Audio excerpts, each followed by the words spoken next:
Hello everyone, welcome back on my YouTube channel. Today we will discuss about the Wildlife Preservation Society of India. Already हम discuss कर चुके हैं इसके बारे में कुछ इंपॉर्टेंट क्वेश्चन और कुछ जनरल क्वेश्चंस जो कि इसी तरीके से बायोडाइवर्सिटी कंजर्वेशन से एसोसिएटेड हैं। तो गाइस हम बिना देर किए हुए स्टार्ट करते हैं क्वेश्चन नंबर 1 से। The electrocution is associated with which animal.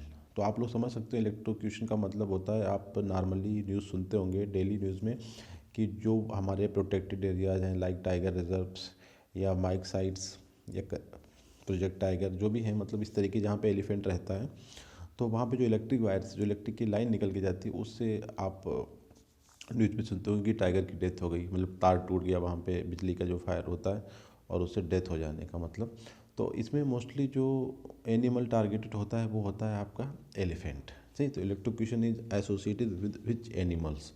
तो इसका करेक्ट आंसर है एलिफेंट। ठीक है, इलेक्ट्रोक्यूशन से जो कहने का मतलब इस मेथड या इस इवेंट के थ्रू जो डेथ होती है मोस्टली इसमें जो अफेक्टेड एनिमल्स होता है वो एलिफेंट होता है। नेक्स्ट क्वेश्चन में हम बात करते हैं। देखिए दो बातें हैं यहाँ पे, एक अफ्रीकन एलिफेंट होता है हमने बताया था और एक होता है एशियन एलिफेंट। एशियन एलिफेंट की एक स्पीसीज होती है और अफ्रीकन एलिफेंट की दो स्पीसीज होती हैं, और इन दोनों ही एलिफेंट कैटेगरी में जो आयुसीन स्टेटस है वो डिफरेंट होता है। अफ्रीकन एलिफेंट का आयुसीन स्टेटस कुछ और होता है और एशियन एलिफेंट का आयुसीन स्टेटस कुछ और है। मगर यहाँ पे एक बात बता दें, एशिया जैसे कि हम देखते हैं कि दूसरी चीज़ों पे जो डेंजर है वो स्ट्रेस है वो ज़्यादा है as compare to other country. तो अफ्रीकन एलिफेंट जो होता है वो लेस स्ट्रेसफुल कंडीशन में है या कम खतरनाक, जो कम डेंजर फुल कंडीशन है आयुसीन की, उसमें रखा गया है। तो आप आइडिया कर सकते हैं एशियन एलिफेंट जो है वो आपका इंडेंजर्ड में है और अफ्रीकन एलिफेंट जो है आपका वनलेबल कैटेगरी में है। ध्यान रखना है, अफ्रीकन एलिफेंट की आयुसीन रेड लिस्ट में पोजीशन क्या है, वनलेबल। अभी हम नेक्स्ट क्वेश्चन में डिस्कस करेंगे। देखिए नेक्स्ट, एशियन एलिफेंट इन आयुसीन में इंडेंजर्ड कंडीशन में। तो कितना मेजर डिफरेंस आपने देखा कि अफ्रीकन एलिफेंट और एशियन एलिफेंट का जो आयुसीन स्टेटस है रेड लिस्ट में वो डिफरेंट है। ठीक है, एशियन इंडेंजर्ड में आता है और अफ्रीकन एलिफेंट वन लेवल में आता है। गाइज स्टार्ट नेक्स्ट क्वेश्चन हम देखते हैं 4। In which of the following is true about the peregrine falcon. एक जो होता है एक बर्ड होता है पेरिग्राइन फॉल्कन, इसके बारे में क्या इंपॉर्टेंट बात है, बहुत ही इंपॉर्टेंट क्वेश्चन है। It is a Raptor. Raptor मतलब होता है ना जो लॉन्ग ड्राइव मारने वाले जो एनिमल्स होते हैं, and lives on all continent except Antarctica. Antarctica को छोड़ के हर जगह पाया जाता है ये पेरिग्राइन फॉल्कन। दूसरा है कि IUCN listed it as least concern. ठीक है। थर्ड में it has fastest average in animal kingdom and register nearly 130 frames per second. इसकी एक रैपिड होता है जो आरपीएम सुना होगा आपने, इसी तरीके से इसकी जो एक स्पीड को हम काउंट करते हैं फ्रेम्स में, तो 130 फ्रेम्स पर सेकेंड इसकी वो है।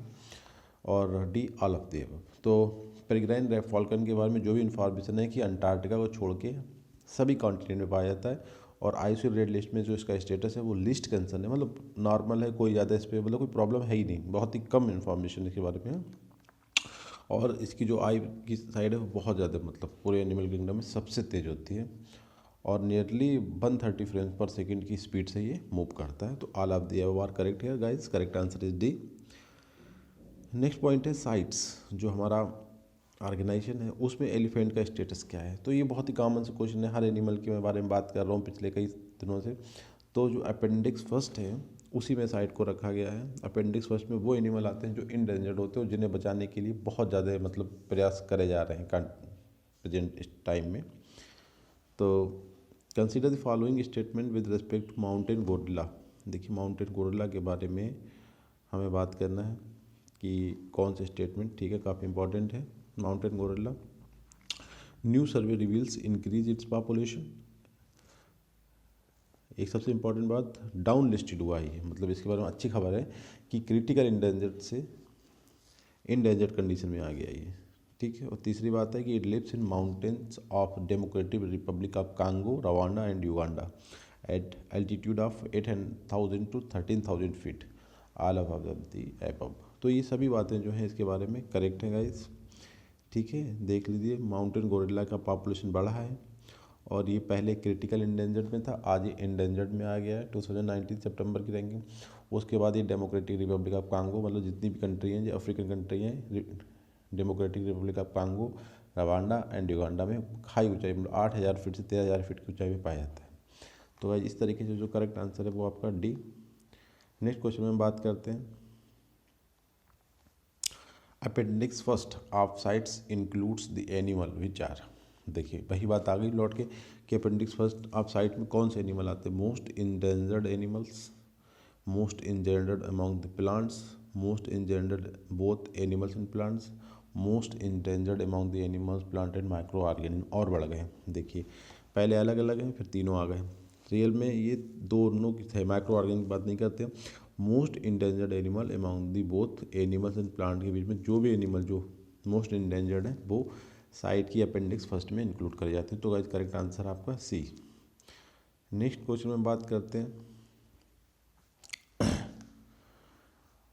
टेंगेकी national park is located at, Nagaland का सिंगल नेशनल पार्क है ये, आप ध्यान रखें, एन है और इस तरीके से एन, नागालैंड में लोकेटेड है ये।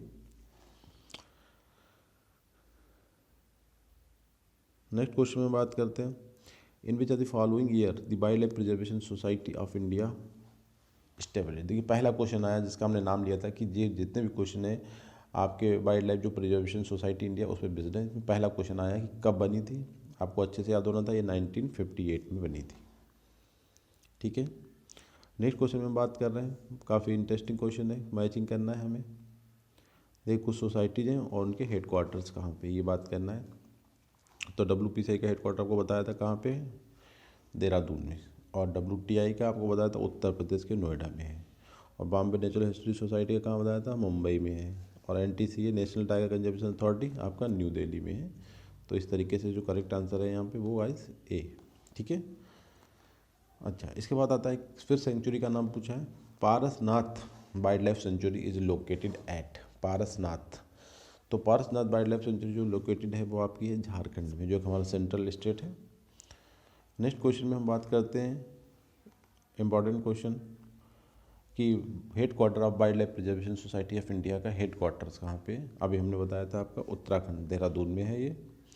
अच्छा इसके बाद एक फिर पार्क की बात कर रहा है, saddle peak national park is located at, exam में पूछा गया कई बार, मैंने से देखा अच्छे एग्जाम्स में पूछा जाता है question, सडल peak national park is located eight Andaman Nicobar Manipur Tripura Meghalaya.